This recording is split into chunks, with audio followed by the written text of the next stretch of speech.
Harus senyum, sebenarnya harus senyum karena kan kita senyum sapa dia itu sentuh kan gitu ya untuk prinsip dari pelayanan itu sendiri ya. Kalau murah senyum mending ditegur aja langsung, Mbak senyum dikit deh biar cakep gitu. Pendiagnosaan tadi henti napas atau henti jantung itu kita lakukan kurang dari 10 detik. Caranya gimana? Kalau masih sama kayak metode yang zaman dulu juga, look, listen and feel. Jadi ya lihat, dengar, rasakan. Lihat, dengar, rasakan. Ya. Okay. Yang dilihat apa? Yang dilihat itu bukan pasiennya misalnya kecelakaan nih, aduh pasiennya cakep nih. Bukan. Ya. Bukan loh. Ya. Cakep nih gitu maksudnya. Jangan, nanti tiba-tiba ada Lee Min Ho pingsan berebut.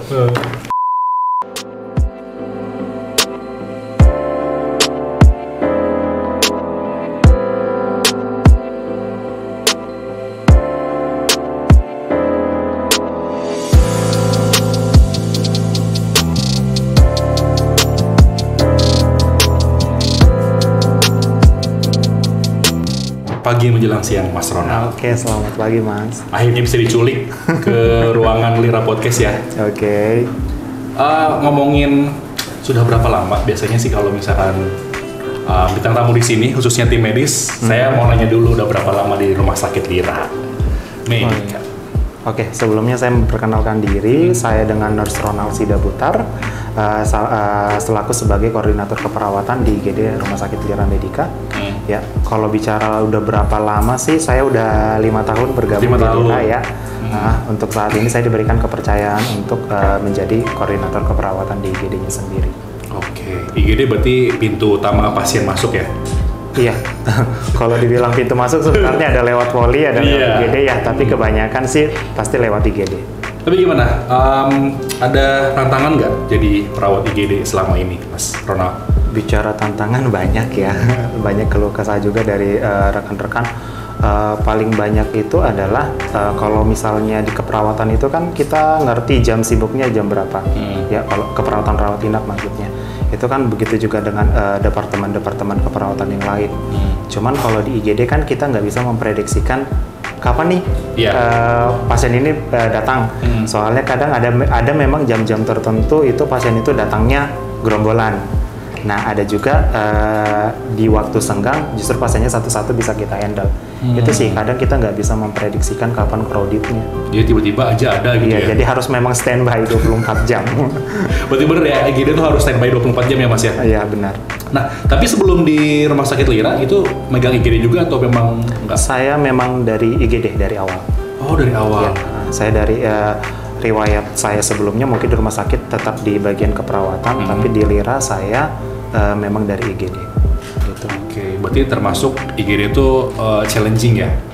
Kayaknya perawat semua challenging, cuman kalau di IGD lebih challenging nggak sih? Iya, gitu. Karena lebih banyak kan kalau yang normalnya kan pasien yang dirawat inap udah pada ditanganin semua tuh, tinggal terapi lanjutan tuh ya.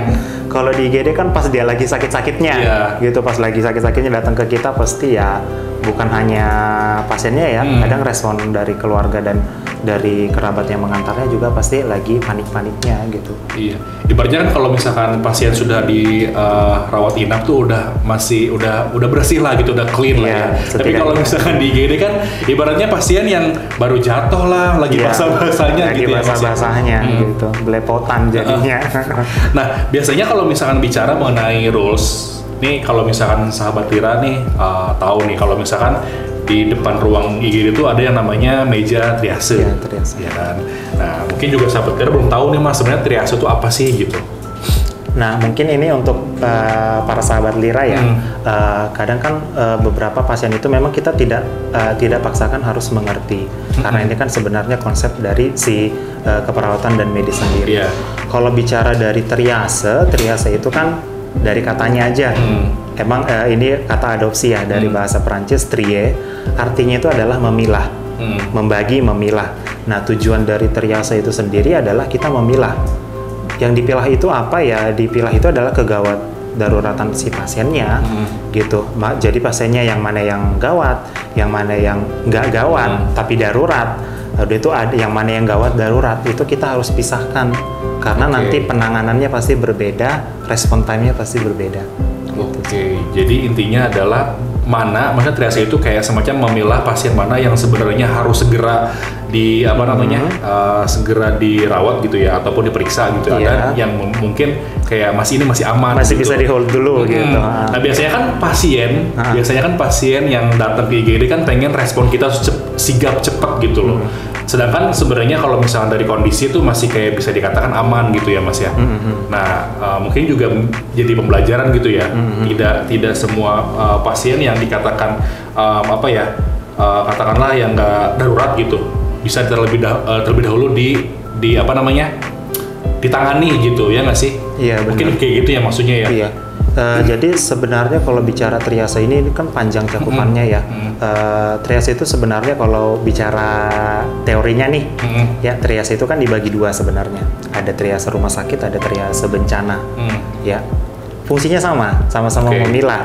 Cuman target tujuannya berbeda.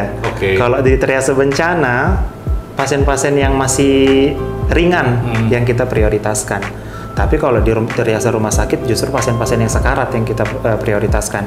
Pasien yang ringan ya istilahnya dalam tanda kutip itu maaf bentar dulu ya. Gitu ya. Nah kalau di rumah sakit itu sendiri kebanyakan triase itu kan ada warna-warnanya tuh, ada pelabelan-pelabelannya.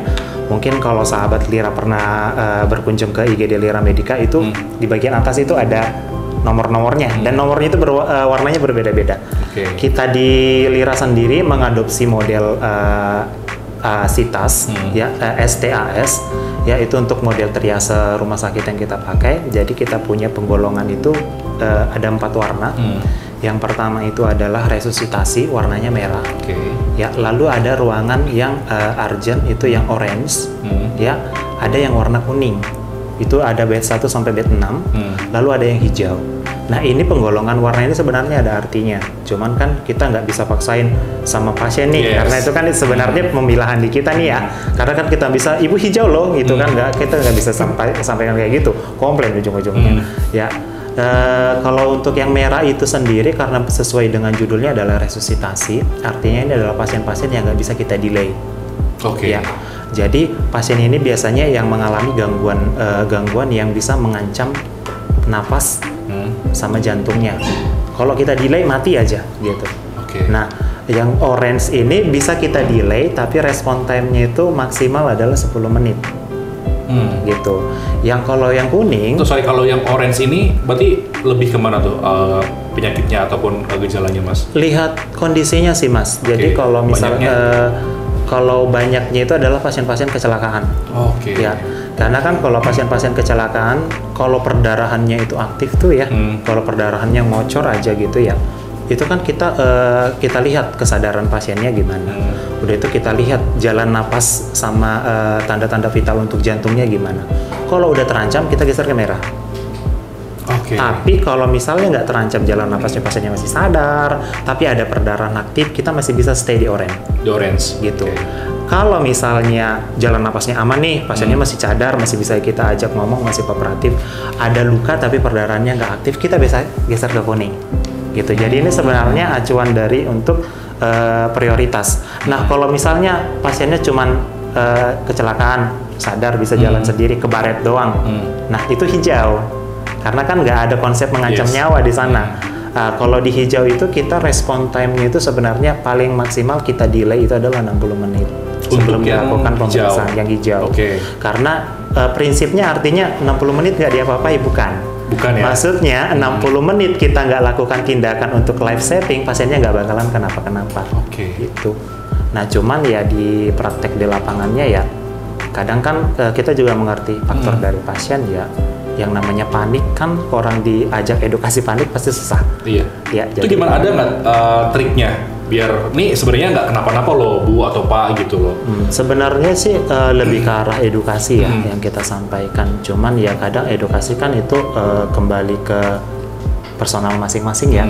Ada mungkin keluarga yang mungkin kita ajak edukasi mungkin langsung nyambung, mungkin dia punya pengalaman terkait hal yang sama atau bagaimana.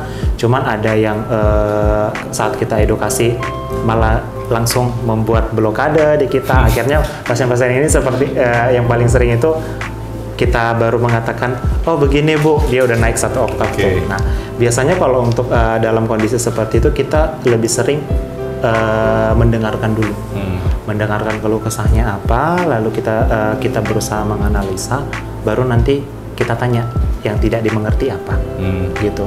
Tapi seringkali yang terjadi itu adalah saat kita tanya respon balik dari pasien atau dari keluarga, lebih banyak di keluarga sih yang lebih panik ya. Pasien mah kan baring, tenang aja udah dikerjain. Ya, kalau yang untuk dari keluarga ini kebanyakan saat kita memberikan respon balik itu mereka nggak menyampaikan respon baliknya. Akhirnya kan kita nggak tahu kendala mereka itu di mana tuh ya, gitu. Tiba akhir baru ngobrol. Aduh Bu, kenapa nggak disampaikan dari awal gitu. Itu sih banyak kan kendala yang kita alami. Pentingnya berkomunikasi ya, antara dua belah pihak ya. Jadi kedua belah pihak. Iya, mungkin juga pasiennya juga agak sedikit panik gitu kan, ini kenapa? Sedangkan kalau misalkan dari sisi medis mikirnya, ini masih bisa nih untuk di hold gitu loh. Maksudnya tidak mengancam nyawa lah seperti itu ya. Nah, sebenarnya kasus yang sering terjadi tuh apa Mas? Kasus apa nih? Untuk yang ya katakanlah ini sebenarnya aman gitu loh, tapi naik 1 oktav, 2 oktav gitu. Kebanyakan sih pasien-pasien anak ya. Pasien anak ya? Ya, karena kan kita tahu ya, kalau yang sakit itu anak, itu ya kalau orang dewasa sakit kan pasiennya doang yang panik. Betul. Adapun keluarga yang lain mungkin panik, kita masih bisa edukasikan ke pasiennya. Tapi kan kalau anak lagi sakit itu ya, yang panik pasti orang tuanya duluan. Orang tuanya, bapaknya yang dibawa sama keluarga gitu terutama ya. ibunya ya. Jadi kendala paling sering itu adalah anak misalnya, kan kita ada prinsip keemergensian ya. Terutama anak kan paling sering itu keluhannya itu kalau nggak batuk demam. Ya. Nah, kan ada prinsip keemergensian seperti suhu di atas berapa yang kita anggap itu sebagai urgent dan sebagainya. Nah, ini kadang kita edukasikan ke keluarga itu kalau orang tuanya atau keluarganya udah panik, ini langsung terblokade. Jadi anak saya demam seperti itu. Iya Bu, tapi dalam konsep demam ini kan masih subfebris. Misalnya kan kita kan penghitungan demam keemergensian itu kan di atas 38 ya. Nah, ini kan kadang anaknya 37,6 misal seperti itu. Memang demam, tapi kan itu tidak akan mengancam si adiknya, kecuali kalau misalnya ada riwayat kejang, itu beda cerita. Lalu misalnya ada batuk sesak dan sebagainya, itu kan ada penyakit penyerta, kecuali yang seperti itu. Nah, seringkali yang konsep-konsep seperti ini yang tidak diketahui oleh masyarakat, ya mungkin karena minimnya informasi-informasi keperawatan untuk keluarga ya di kita, untuk penanganan untuk kesehatan keluarga itu sendiri gitu. Oke, jadi sebenarnya yang paling banyak itu pasien anak justru ya? Pasien anak paling sering. Iya, karena mungkin ya orang tuanya. Ya kita maklum juga. Maklum ya. Karena kalau sebagai orang tua juga kalau kayak gitu anaknya jam 2 malam juga pasti dibela-belain datang gitu. Ya, jadi pentingnya tetap ya komunikasi antara petugas IGD sama pasiennya gitu ya. Oke. Nah, misal pernah nggak Mas kejadian kalau misalkan nih kita ngomongin lagi masalah triase ya. Ini kalau misalnya pernah nggak kejadian dalam satu waktu ada 2 pasien triase yang berbeda gitu. Dalam artian yang satu memang merah gitu ya, yang mengancam nyawa gitu. Yang kedua mungkin bisa dikatakan hijau, kuning lah ya gitu. Ada nggak, pernah nggak? Nah, itu gimana caranya peran petugas IGD untuk apa ya, mengedukasi pasiennya gitu? Sering sih, itu bahkan sering kita terjadi di lapangan. Jadi mungkin kalau sahabat Lira pernah berkunjung nih ke IGD ya, saya bilang berkunjung aja, jangan berobat, nggak doain orang sakit soalnya. Ya, kalau berkunjung ke IGD itu kadang ada pasien ini yang pertama itu gitu masuk, kita letakkan dia di bed resus. Nah, saat ada pasien resus yang lain, pasien ini kita udah anggap kode triasenya udah mulai menurun, kita geser ke bed yang lain. Misalnya kita geser dia ke bed 1 yang untuk kuning. Pasien yang resus yang baru ini kita geser ke si bed resusnya tadi gitu. Karena kan kita itu adalah fungsi dari si triase. Karena triase ini kita diajarkan untuk yang mana lebih memprioritaskan ya. Jadi bukan bicara seperti kayak di poliklinik yang mana duluan daftar itu yang duluan ditanganin. Kalau untuk di IGD itu sendiri kita nggak seperti itu. Yang mana lebih prioritas dari sesuai tanda-tanda gejala pasiennya, udah itu dari tanda-tanda vitalnya, itu yang kita prioritaskan. Nah, untuk yang kerap kali ditanya sama pasien nih atau keluarga, kok itu duluan sih? Yes, nah, banyak kan itu gitu sering ya, kok itu duluan gitu. ditarik. Ya kadang kita ya mau gimana ya, tapi tetap dikomunikasikan, tetap diedukasikan. Ya paling kita bicarakan terkait konsep kegawat daruratan. Misalnya, Bu itu pasiennya, misalnya hamil nih. Bu itu pasiennya hamil, udah pembukaan lengkap dan bla bla bla bla. Misalnya kita jelaskan ya berusaha untuk meyakinkan pasien. Sementara misalnya yang duluan datang ini cuman dewasa misalnya demam batuk pilek 3 hari. Sementara ada datang ibu hamil udah pembukaan lengkap. Ya yang lebih gawat kan pasti si ibu hamilnya. Pasti si ibu hamilnya duluan kita prioritaskan gitu karena terkait pengancaman yang tadi, ancaman nyawanya.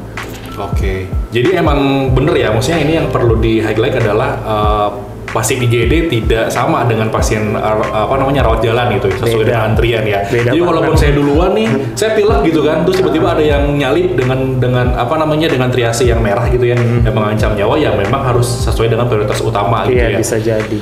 Misalnya nyambung pasien anak, masuk IGD, kalau orang dewasa kan tanya-tanya langsung dia bisa jelasin penyakitnya gitu. Nah kalau anak-anak kan agak susah tuh, dia mungkin habis nangis, rewel.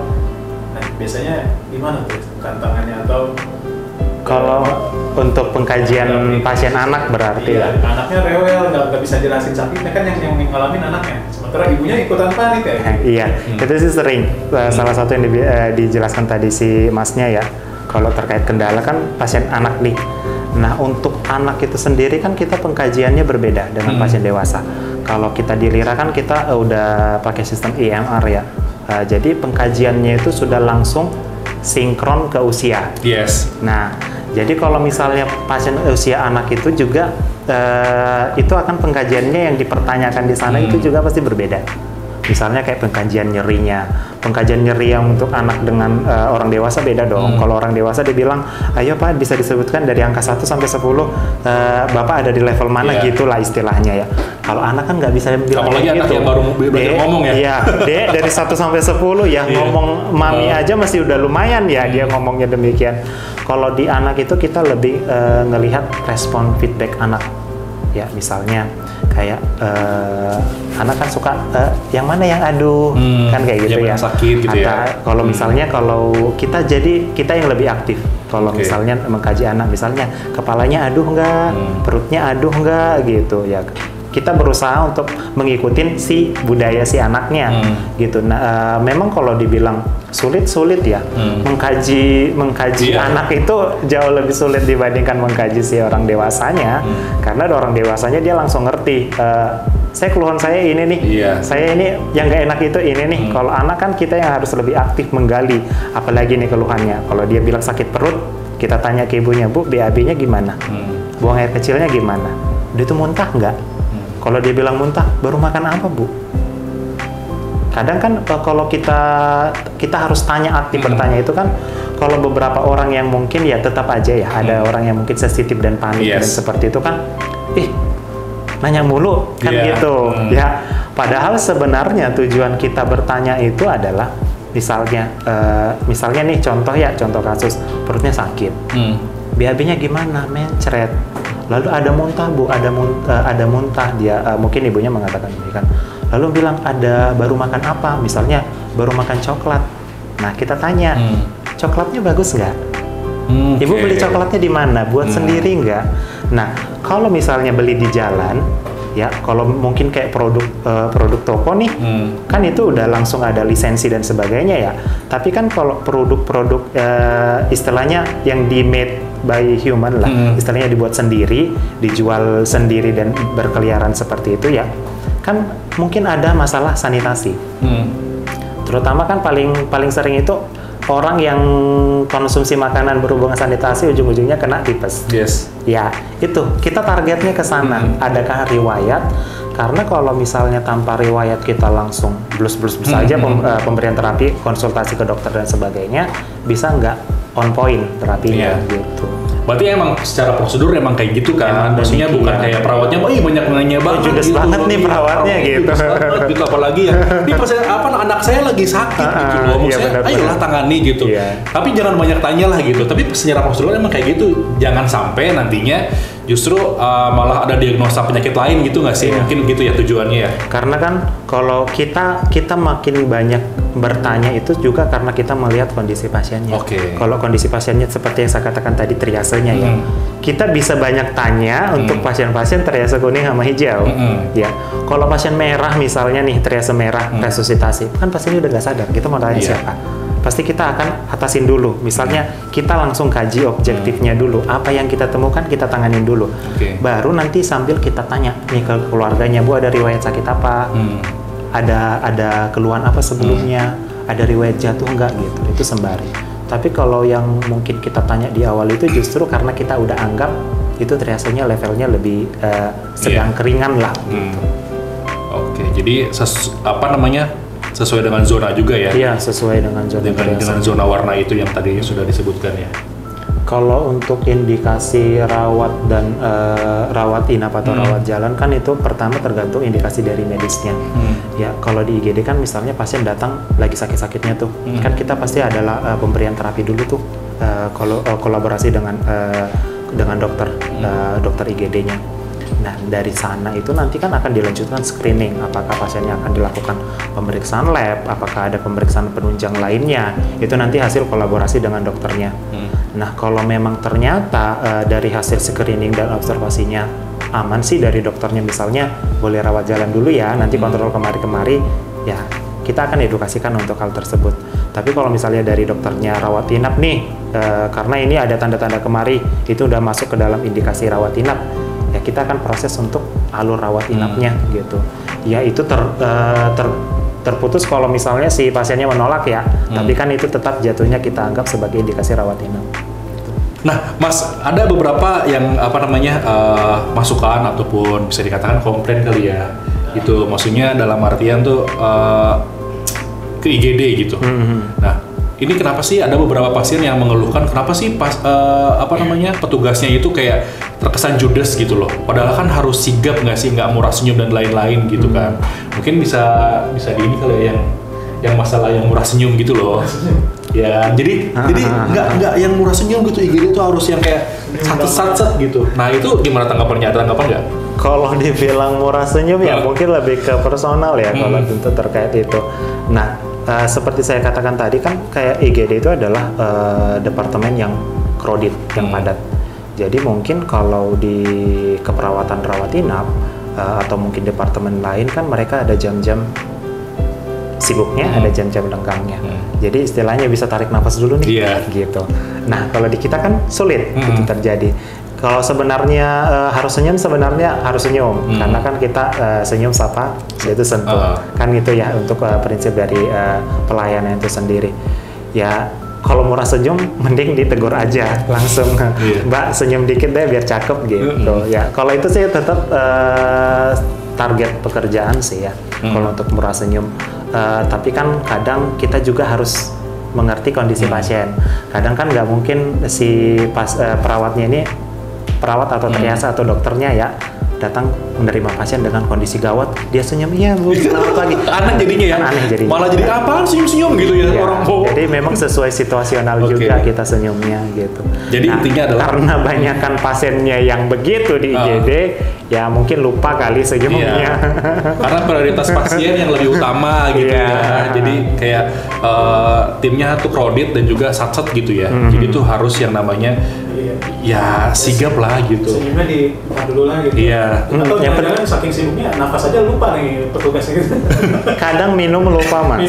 Minum lupa. Kadang di akhir sip baru ingat, oh iya aku belum minum gitu. Baru-baru ya, karena kan ya tetap aja gitu prioritas. Jadi selalu saling ngerti lah di kondisi seperti itu. Cuman gitu kita juga berusaha ngerti kan kondisi kayak diinfokan ya, kayak diinformasikan itu sebenarnya, dan kita diedukasikan juga dari awal itu kalau pasien sakit, keluarganya juga kita hitung sebagai orang sakit. Karena memang demikian. Ya, kadang kita fokus hanya di pasien, ternyata keluarganya itu juga sebenarnya perlu diperhatikan. Itu yang sering miss di mana aja sih, bukan hanya di kita, itu bahkan adalah masalah yang terjadi di seluruh daerah gitu. Kadang kita lupa fokus kepada keluarga. Mikirnya pasien aja gitu. Kita mikirnya demi safety si pasiennya dulu gitu.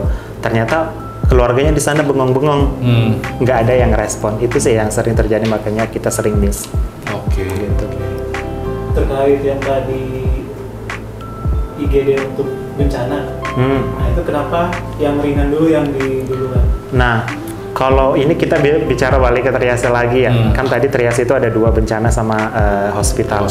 Kalau di hospital kan kita udah jelas yang merah dulu nih, yang resus yang ngancam, yang pasiennya cengap-cengap dulu nih yang dulu kita selamatkan dibandingkan pasien yang hanya demam batuk pilek. Nah, kalau di bencana itu target triase bencana itu kan banyak model-modelnya. Salah satu yang paling populer itu adalah START. Nah, itu di bencana itu kode triasenya kalau bisa dilihat, kalau mungkin mas-mas pada pernah lihat itu, pewarnaannya itu lebih sedikit. Hanya ada 4. Merah, kuning, hijau, hitam. Untuk yang bencana? Yang untuk bencana. Kalau yang di rumah sakit kan kadang ada 5. Ya, bahkan paling minimal lah 4, tapi pun hitam nggak dihitung. Biasanya hitam nggak dihitung, karena itu hitam kan berarti pasien meninggal. Ya, kalau di bencana itu kodenya hanya ini. Kenapa lebih diprioritaskan yang masih aktif, yang masih bisa jalan? Karena target dari triase bencana itu adalah mengurangi korban. Nah, jadi kalau misalnya ada kayak gempa nih, ya kalau gempa kan banyak orang yang luka-luka nih, itu biasanya petugas triase itu akan sounding, teriak, bagi yang bisa jalan, bisa berdiri, ikut saya. Nah, itu berarti yang triase hijau. Kalau dia masih bisa berjalan dan berdiri nih, masih bisa beraktivitas, itu prioritas kita untuk diselamatkan dulu, diungsikan dulu. Baru kita bicara lagi yang misalnya yang kecelakaan, baru petugas triasenya ini keliling, dikasih label. Nah, yang dalam, kalau kesannya sih sebenarnya kejam, kayaknya kok gitu banget ya. Yang cengap-cengap kita belakangkan. Kenapa? Karena gini, karena prinsip dari tujuan triase bencana itu kan sebenarnya meminimalkan jumlah korban. Kalau kita fokus, misalnya ini gempa, kita fokus di yang merah ini, yang gawat dulu. Sementara yang hijau ini nggak ada yang mengevakuasi. Kalau ada gempa susulan, mereka akan korban berikutnya. Gitu, targetnya sih itu. Mau itu gempa, mau itu banjir, jangan sampai korbannya semakin bertambah. Targetnya itu. Nah, kalau di rumah sakit kan bukan bencana nih, nggak ada ancaman tambahan lain. Jadi kita fokus terhadap ancaman apa yang udah terjadi. Makanya itu yang hijau, yang triase hijau misalnya keluhannya cuma demam 1 hari, itu nggak ada tanda-tanda kegawatan, ya baring aja dulu gitu. Toh juga seperti saya katakan tadi, respon maksimalnya memang 60 menit. Ya pasti kalau nggak diapa-apain pasiennya komplain juga sih. Ya, tapi kan setidaknya kalau kita tunda 60 menit pasiennya nggak akan kenapa-kenapa. Gitu. Beda kayak di bencana. Kalau yang hijau kita biarkan di situ aja, nggak ada yang mengevakuasi, mereka bisa berubah nanti kode triasenya mungkin dari kuning atau ke merah. Kalau misalnya gempanya datang lagi nih, ketibuk batu dia, udah nggak hijau lagi. Kalau yang jadi korban malah jadi korban berikutnya gitu. Itu sih bedanya. Make sense sih sebenarnya ya. Maksudnya antara hospital dan juga bencana gitu ya. Bertolak belakang targetnya gitu. Tapi tujuannya ya tetap aja gitu, tetap ya, menyelamatkan. Gitu. Nah, masalah kita triase kita mungkin close ya. Gitu. Tapi kalau misalnya di peperangan itu sama nggak? Sama. Jadi kalau bicara triase, Mas, itu kan tadi saya bilang itu kan berasal dari bahasa Prancis trie ya, artinya itu kan pemilahan. Itu pertama kali digunakan oleh Palang Merah di peperangan. Baru diadopsi kemari-kemarinya itu diadopsi untuk penanganan pasien. Gitu. Terus kalau misalnya di peperangan kan tim medis tuh nggak boleh jadi sasaran ya? Benar nggak sih? Benar kan? Itu kode etiknya. Iya, benar. Terus gimana sebagai tim medis tuh ini pasiennya, apakah kita orang Indonesia misalnya lagi perang, apakah musuh ada yang itu juga kita bantu juga atau enggak? Ya kalau dibilang secara etis sih kita seharusnya membantu ya. Iya, harusnya. Ya harusnya. Cuman kan itu lebih ke arah moral personalnya. Nasionalismenya masa musuh dibantu yang mau nembak gitu. Iya. tapi ada salah satu pelopor keperawatan, ya pelopor kesehatan yang melakukan hal tersebut. Oh ya? Ya. Ada film itu kan? Ada filmnya kan? Ada filmnya, bahkan beliau sampai mendapat penghargaan Nobel perdamaian. Nah, pelopor keperawatan itu kan paling terkenal itu adalah Florence Nightingale ya, yang dia seorang bangsawan justru ngebantu rakyat jelata. Nah, satu lagi itu adalah Mother Teresa. Jadi Mother Teresa itu dia adalah seorang suster. Dia ini di daerah Calcutta, India kalau saya nggak salah. Ya, itu mereka dijajah oleh Inggris atau Belanda, saya lupa. Dia bahkan menyelamatkan serdadu penjajahnya, dibawa diobatin. Nah, saat dia bahkan dapat komplainan dari internalnya negaranya sendiri, kenapa sih diselamatin? Jawabannya cukup simpel, tapi kalau dipikir-pikir ya juga sih. Jadi beliau mengatakan mereka juga ciptaan Tuhan. Tugas saya adalah merawat. Gitu. Jadi kalau mikir-mikir ya benar juga sih. Kadang mikir-mikir masih ada kasih orang seperti ini di dunia. Mikirnya gitu ya. Oke. Nah, ini sudah cukup jelas ya masalah triase ya. Jadi itu ya katakanlah kalau misalnya triase itu sangat penting gitu ya, apalagi di hospital gitu. Jadi perlu kesadaran juga bahwa pasiennya, petugasnya harus saling mengedukasi gitu ya, masih apapun yang terjadi di lapangan gitu. Nah, ngomongin masalah tadi ada zona hitam.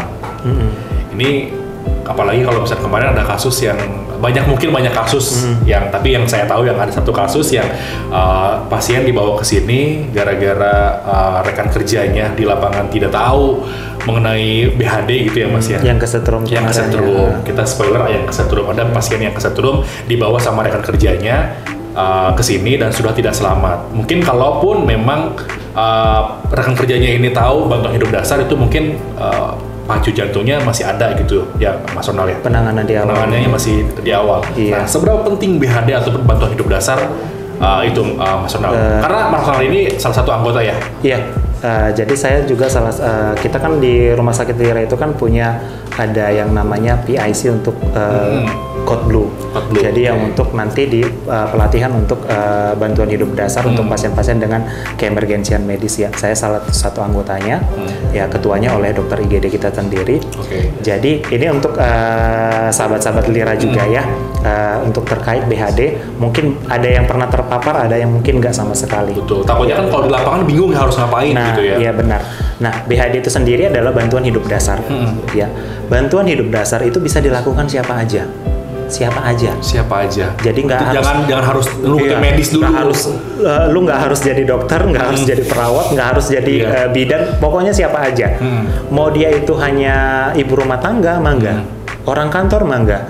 Karena bantuan hidup dasar ini sebenarnya kalau kita bicara dari regulasi AHA ya, Association Health of yang Amerika teh ya, yang kita bicara terkait bantuan hidup lanjut atau kayak ACLS dan sebagainya.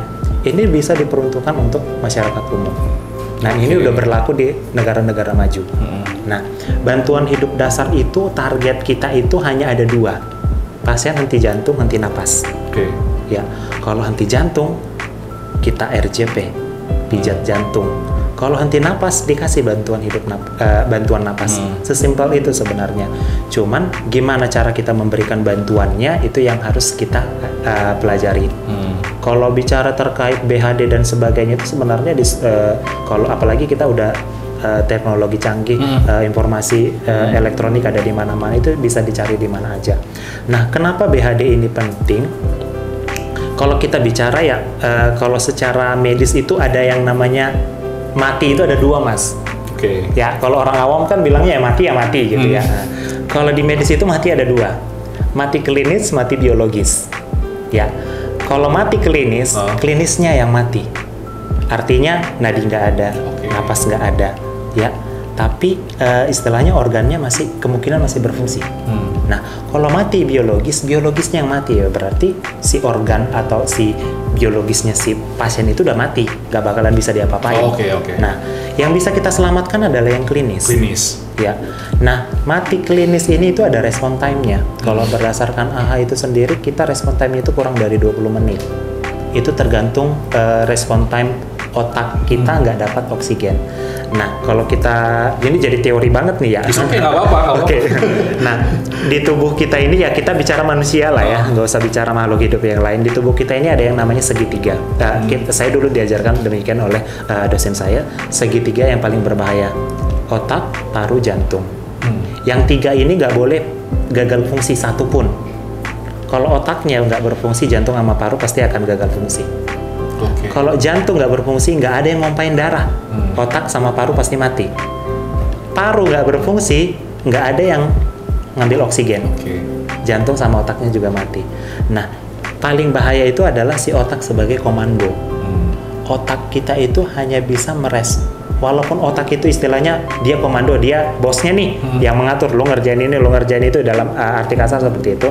Dia nggak bisa menyimpan cadangan makanan sendiri. Dia nggak bisa menyimpan cadangan oksigen sendiri. Jadi dia hanya bisa mengkompensasi 6 menit nggak dapat oksigen, rusak.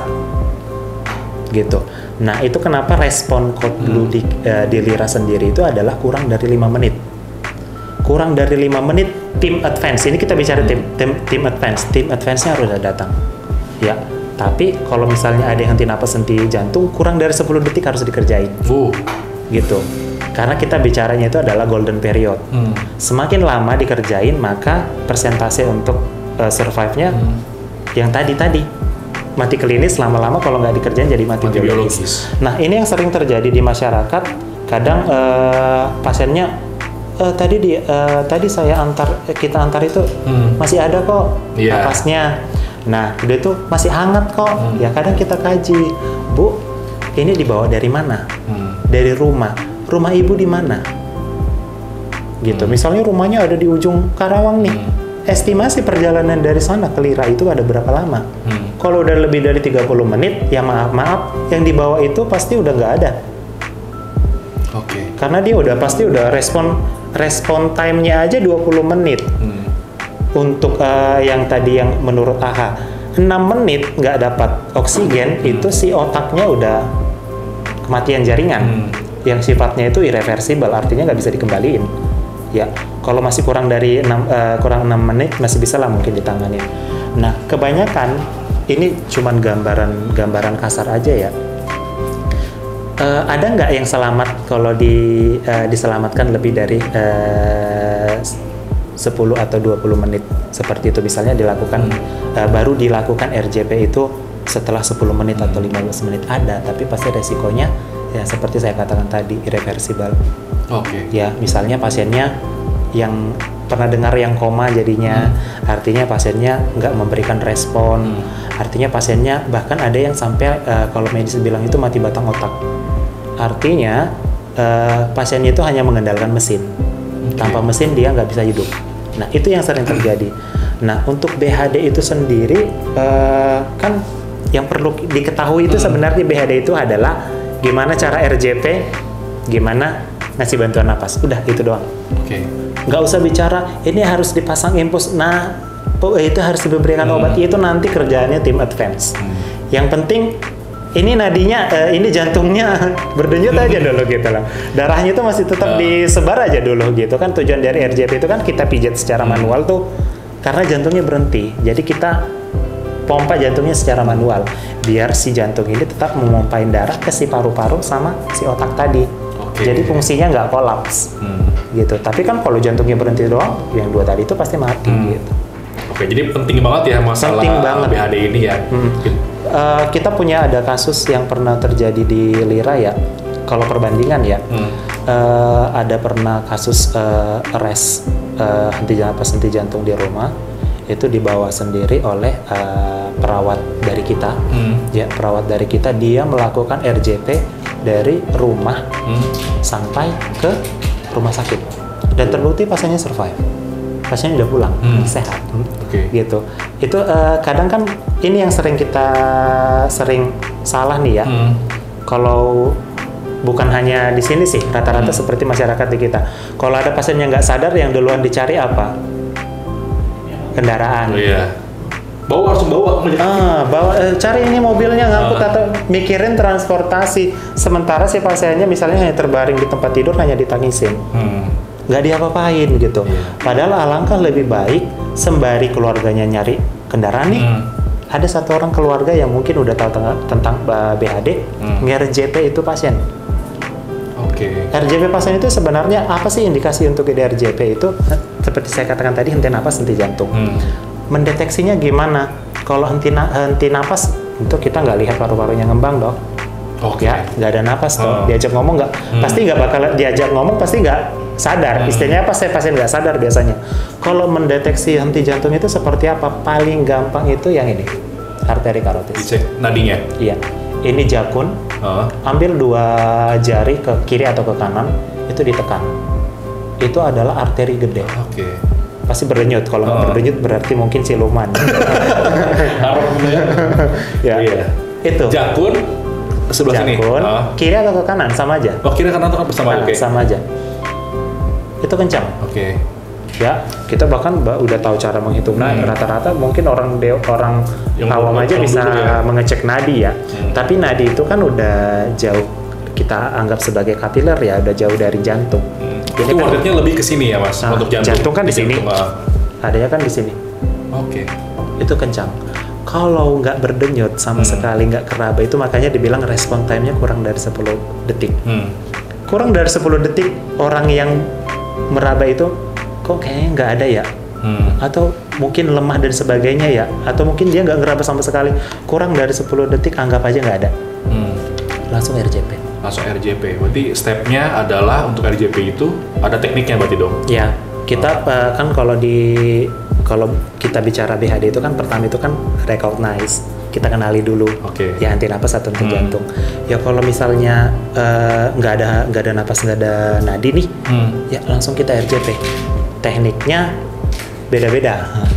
Jadi tekniknya itu sebenarnya hanya ada dua sih sebenarnya. Kita bedakan itu adalah pasien dewasa sama pasien bayi. Ya, kalau ya kan itu ada pembagiannya sebenarnya dewasa, anak sama bayi. Tergantung kedalaman sebenarnya. Kalau dewasa sama anak ini tergantung kedalaman doang. Kalau bayi metodenya berbeda. Nah, kalau anak nih. Ini kita mulai ke bayi dulu ya. Nah, kalau kita bicara bayi ya, prinsip dari BHD itu kan ini kan tadi kan henti napas, henti jantung. Ya kalau memberikan bantuan napas ya mouth to mouth lah untuk awamnya. Walaupun sekarang semenjak era pandemi COVID, kalau kita nggak yakin dengan riwayat penyakit yang kita bantu, kalau misalnya anak sendiri atau kerabat sendiri ya mangga, kita pasti pada tahu tuh. Tapi kan kadang mungkin kita nemuin pasiennya di tengah jalan atau gimana, kan kita nggak tahu. Jadi mouth to mouth itu nggak diperkenankan kalau menurut si AHA-nya sendiri. Tuh mulut ke mulut tuh tidak diperkenankan ya. Sebenarnya. Kecuali kita memiliki alat untuk ventilasi yang lain. Misalnya paling sering itu kita gunakan adalah BVM. Ya, kalau back valve mask-nya. Nah, kalau anak bedanya itu kan kalau RJP dewasa itu kan kita ambil di dada. Cara cari di mana sih tumpuan tangan kita itu sebenarnya mudah. Ya, tumpuannya itu kalau kita ngeraba di sini kan ada lengkungan nih. Lengkungan tulang selangka kita ya. Ini lengkungan, ini adalah sudutnya, ini adalah pangkal tulang dada. Nah, kita tarik ke bawah, ada yang ujungnya. Orang bilangnya nyeri ulu hati kalau di situ. Itu ujungnya. Ya, dari pangkal ke ujung ambil garis imajiner, mana tengahnya? Tengah-tengah. Ambil tengahnya. Kita bilang kan mid sternum ya. Ambil tengahnya, tumit tangan Anda, letakkan di sana. Tumit ya, jangan telapak tangan ya, tumitnya. Jadi jangan tumit kaki. Metodenya mangga. Ada yang hobinya begini, ada yang begini. Bisa itu? Bisa, itu tergantung kenyamanan user. Ya, ada yang begini. Tapi kalau untuk dewasa kita biasanya menggunakan 2 tangan. Karena tergantung otot dan tulangnya udah lebih keras. Kalau anak usia sekolah yang masih kecil itu pakai satu tangan masih mangga. Tapi kalau anaknya badannya udah gede juga pakai dua tangan juga nggak masalah, tergantung kenyamanan user. Nah, kalau kedalamannya itu kan kalau dewasa itu kan sekitar 5 sampai 6 cm ya. Kalau anak itu sekitar 4 sampai 5 ya. Kita letakkan di sana. Jadi contohnya gini. Ini tengah dadanya. Ya. Tangannya kan gini. Mau bayi dulu atau langsung pakai aja yang gede aja? Mau yang dewasa dulu. Ini boleh. Boleh. Mungkin biar teman-teman sahabat Lira juga paham ya. Nah, ini kan tadi kalau kita mau mengecek nih, ya, kan kita ngeraba nadinya. Jadi prinsip recognize yang tadi, pendiagnosaan tadi henti napas atau henti jantung itu kita lakukan kurang dari 10 detik. Caranya gimana? Kalau masih sama kayak metode yang zaman dulu juga, look, listen and feel. Jadi ya, lihat, dengar, rasakan. Lihat, dengar, rasakan. Ya. Yang dilihat apa? Yang dilihat itu bukan pasiennya misalnya kecelakaan nih, aduh pasiennya cakep nih. Bukan. Ya. Bukan loh. Ya. Cakep nih gitu maksudnya. Jangan, nanti tiba-tiba ada Lee Min Ho pingsan berebut. Yang dilihat itu adalah dadanya. Ngembang atau enggak. Ya, pasti ngelihat nih. Dadanya nih ngembang nggak sih gitu. Look, listen. Listen itu adalah dengar. Dengar suara napasnya ada enggak. Feel, kita rasakan hembusan di pipi kita. Biasanya kalau masih bernapas, sembari yang si 2 tangan tadi, yang kedua jari. Yang kita langsung raba ke sini ya, arteri ya. Jadi selama 10 detik kita dengar. Nggak ada ngembang, nggak ada nadi. Langsung RJP. Gitu. Kalau misalnya ini ada raba nadinya ya, tapi napasnya nggak ada, bantuan napas. Ya, kalau misalnya nggak punya BPM, kan kalau kita yakin dengan riwayat penyakit pasien, mau kita bantuan napas mouth to mouth, misalnya nih maaf dengan kerabat kita sendiri ya mangga. Ya, tapi kan kalau kita nemu pasien di luar, kita nggak tahu siapa-siapa kan. Bukan muhrim lagi ya. Bukan muhrim lagi dan sebagainya ya. kan aneh ya jadinya. Tapi kalaupun kita nggak mau menggunakan mouth to mouth, pastikan jalan napasnya terbuka. Pasien yang nggak sadar itu paling sering yang menyebabkan dia itu nggak bernapas itu adalah organnya sendiri, salah satu lidah. Saat kita nggak sadar, lidah kan otot nih, ototnya lemas, dia akan nutup jalan napas. Jadi itu kenapa kayak pasien anak kejang juga kan, kenapa suka dikasih sendok di mulutnya. Pertama biar dia nggak menggigit lidah, kedua biar lidahnya juga nggak menutup jalan napas. Jadi buka jalan napasnya. Kalau ada lidahnya geser. Kalau misalnya nggak ada penyanggah atau apa, ya pakai kain bersih atau apa, terserahlah apa yang ada di rumah. Seperti itu. Nah, kalau yang tadi misalnya nggak ada napas, nggak ada nadi, kita lakukan RJP. Ini pangkalnya, ini sudutnya, kita ambil garis tengah, tempelkan. Kalau pasiennya bugar, misalnya pasiennya fitness dan sebagainya nih, cara paling gampang itu adalah kita tarik garis lurus dari putingnya. Pasien cowok paling gampang, ya, karena kita tarik garis lurus itu adalah midnya, itu gampang aja. Jadi kita letakkan tumit kita di sana, misalnya gini, baru kita tekan. Gitu. Nah, menekannya itu adalah paling sering yang terjadi penekanan itu salah. Kita nekannya itu pakai tenaga ini.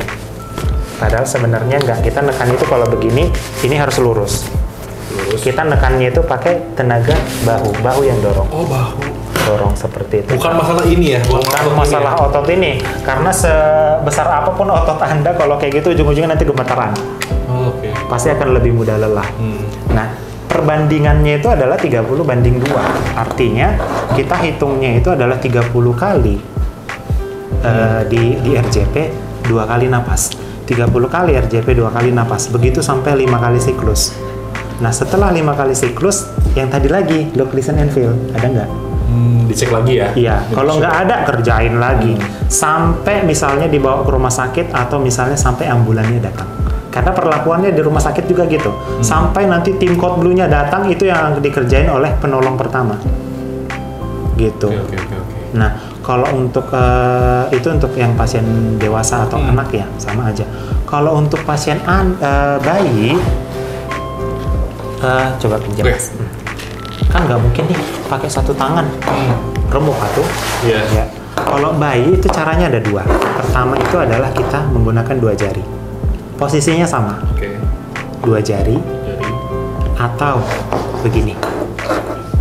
Peluk pakai jempol. Samanya caranya sama. Pakai itu juga. Setelah 5 kali siklus kita evaluasi. Nah, paling sering yang terjadi itu adalah kita dan RJP itu harus di permukaan yang datar, nggak bisa di atas kasur. Karena kan kalau kasur kan empuk, nanti kita dorong ikut lonyot ke bawah, jadi nggak akan tercapai targetnya. Makanya kalau anak itu biasanya ya, ini bayi ya, tangannya ini sebagai tumpuannya kita tekan. Kalau gini kan ini yang jadi tumpuannya, yang kita tekan. Tapi kan kalau pasien dewasa nggak mungkin digituin tangannya ya. Jadi kalau mau RJP itu masih lebih mending dia pasiennya diletakin di atas lantai.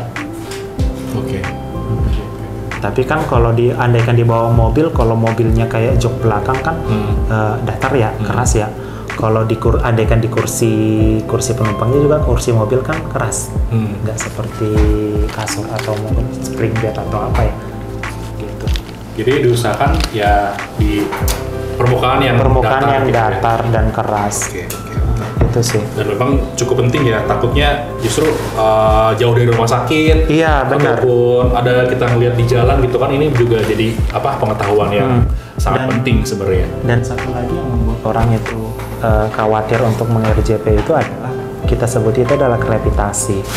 Krepitasi itu adalah suara berderak. Berderak karena kemungkinan pasiennya patah tulang rusuk. Nah, orang takut.